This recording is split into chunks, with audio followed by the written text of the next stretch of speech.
പുതിയൊരു job information വീഡിയോയിലേക്ക് എല്ലാവർക്കും സ്വാഗതം. സംസ്ഥാന ഭൂവിനിയോഗ വകുപ്പിന് കീഴിൽ ഉയർന്ന ശമ്പളത്തിൽ സ്ഥിരജോലി നേടാൻ ഉദ്യോഗാർത്ഥികൾക്ക് അവസരം. കേരള സ്റ്റേറ്റ് ലാൻഡ് യൂസ് ഡിപ്പാർട്ട്മെന്റിന് കീഴിൽ വന്നിട്ടുള്ള ഏറ്റവും പുതിയ ജോലി ഒഴിവുകളെ കുറിച്ചുള്ള വിവരങ്ങളാണ് ഈ വീഡിയോയിലൂടെ ഷെയർ ചെയ്യുന്നത്. നിശ്ചിത യോഗ്യതയുള്ള ഉദ്യോഗാർത്ഥികൾക്ക് ഓൺലൈനായി ഇതിലേക്ക് അപ്ലൈ ചെയ്യാവുന്നതാണ്. അപേക്ഷിക്കാൻ എക്സ്പീരിയൻസ് ആവശ്യമില്ലാത്തതും 43,400 രൂപ മുതൽ തുടക്ക ശമ്പളമായി ലഭിക്കുന്നതുമായ തസ്തികയിലേക്കാണ് അപേക്ഷ ക്ഷണിച്ചിട്ടുള്ളത്. അതുപോലെ തന്നെ 40 വയസ്സ് വരെ ഉയർന്ന പ്രായപരിധി പറഞ്ഞിട്ടുള്ളതും അർഹരായവർക്ക് ഏജ് റിലാക്സേഷൻ ലഭിക്കുന്നതുമായ തസ്തിക കൂടിയാണിത്. നമുക്ക് ഈ തസ്തികയെ കുറിച്ചുള്ള വിശദ വിവരങ്ങൾ അറിയാം. അതിനു മുമ്പായി ഈ ചാനൽ ആദ്യമായി കാണുന്നവരുണ്ടെങ്കിൽ ഇനിയും ഇതുപോലുള്ള ജോലി സംബന്ധമായ വിവരങ്ങൾ അറിയാൻ ചാനൽ സബ്സ്ക്രൈബ് ചെയ്ത് അടുത്തുള്ള ബെല്ലൈക്കൺ കൂടി എനേബിൾ ചെയ്യുക. അതുപോലെ തന്നെ ജോലി നേടാൻ ആഗ്രഹിക്കുന്ന നിങ്ങളുടെ സുഹൃത്തുക്കൾക്ക് കൂടി വീഡിയോ ഷെയർ ചെയ്ത് കൊടുക്കാനും വീഡിയോ ലൈക്ക് ചെയ്യാനും മറക്കരുത്. ഇനി തസ്തിക ഏതെന്നും അപേക്ഷിക്കാനുള്ള അവസാന തീയതി, അപേക്ഷിക്കേണ്ടത് എങ്ങനെ, യോഗ്യത, പ്രായപരിധി, ശമ്പള സ്കെയിൽ തുടങ്ങിയ വിവരങ്ങൾ വിശദമായി അറിയാം. സംസ്ഥാന ഭൂവിനിയോഗ വകുപ്പിന് കീഴിൽ വന്നിട്ടുള്ള ജോലി ഒഴിവുകളിലേക്ക് നിശ്ചിത യോഗ്യതയുള്ള ഉദ്യോഗാർത്ഥികളിൽ നിന്ന് അപേക്ഷ ക്ഷണിച്ചിട്ടുള്ളത് കേരള PSC മുഖേനയാണ്. ഇതിലേക്ക് അപേക്ഷ സമർപ്പിക്കാനുള്ള അവസാന തീയതി 2026 ഓഗസ്റ്റ് 5 ആണ്. കേരള PSCയുടെ ഒഫീഷ്യൽ വെബ്സൈറ്റിലെ വൺ ടൈം പ്രൊഫൈൽ വഴിയാണ് അപ്ലൈ ചെയ്യേണ്ടത്.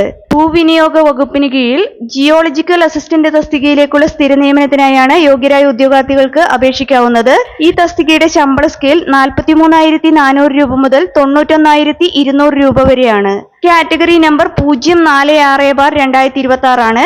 അപേക്ഷിക്കാനുള്ള പ്രായപരിധി 18 വയസ്സ് മുതൽ 40 വയസ്സ് വരെ. അതായത് ഉദ്യോഗാർത്ഥികൾ 2/1/1986 1/1/2008 ഇടയിൽ ജനിച്ചവരായിരിക്കണം. കൂടാതെ പട്ടികജാതി പട്ടികവർഗ വിഭാഗത്തിലുള്ളവർക്കും മറ്റു പിന്നോക്ക വിഭാഗത്തിൽപ്പെട്ട ഉദ്യോഗാർത്ഥികൾക്കും നിയമാനുസൃതമായ വയസ്സിളവും ലഭിക്കുന്നതാണ്. ഇനി ഈ തസ്തികയിലേക്ക് അപേക്ഷിക്കാൻ വേണ്ട യോഗ്യതകൾ നോക്കാം. അപേക്ഷിക്കാനുള്ള വിദ്യാഭ്യാസ യോഗ്യതയായി പറഞ്ഞിട്ടുള്ളത് UGC അംഗീകൃത സർവകലാശാലയിൽ നിന്നോ അല്ലെങ്കിൽ ഭാരത സർക്കാർ സ്ഥാപിതമായ നാഷണൽ ഇൻസ്റ്റിറ്റ്യൂട്ടിൽ നിന്നോ അല്ലെങ്കിൽ കേരള സർക്കാരാൽ സ്ഥാപിതമായ ഇൻസ്റ്റിറ്റ്യൂഷനിൽ നിന്നോ നേടിയിട്ടുള്ള ജിയോളജിയിലോ മറൈൻ ജിയോളജിയിലോ ഉള്ള ബിരുദാനന്തര ബിരുദമാണ് അല്ലെങ്കിൽ തത്തുല്യ യോഗ്യത നേടിയിട്ടുണ്ടാവണം.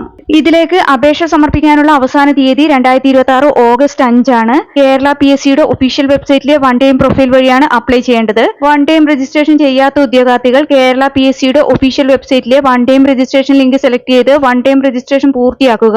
അതിനുശേഷം യൂസർ ഐഡിയും പാസ്വേഡും ഉപയോഗിച്ച് അവരവരുടെ പ്രൊഫൈൽ ലോഗിൻ ചെയ്ത് പ്രൊഫൈലിലെ നോട്ടിഫിക്കേഷൻ ലിങ്ക് ഓപ്പൺ ചെയ്ത് ഈ തസ്തികയുടെ കാറ്റഗറി നമ്പർ സെലക്ട് ചെയ്താൽ ഇതിലേക്ക് എലിജിബിൾ ആയവർക്ക് അപ്ലൈ ചെയ്യാവുന്നതാണ്. നിങ്ങളുടെ പ്രൊഫൈലിൽ ഈ തസ്തികയുടെ കാറ്റഗറി നമ്പറിന് നേരെയുള്ള ചെക്ക് എലിജിബിലിറ്റി എന്ന ഓപ്ഷനിൽ ക്ലിക്ക് ചെയ്താൽ ഇതിലേക്ക് അപ്ലൈ ചെയ്യാൻ നിങ്ങൾ എലിജിബിൾ ആണോ എന്ന് അറിയാവുന്നതാണ്.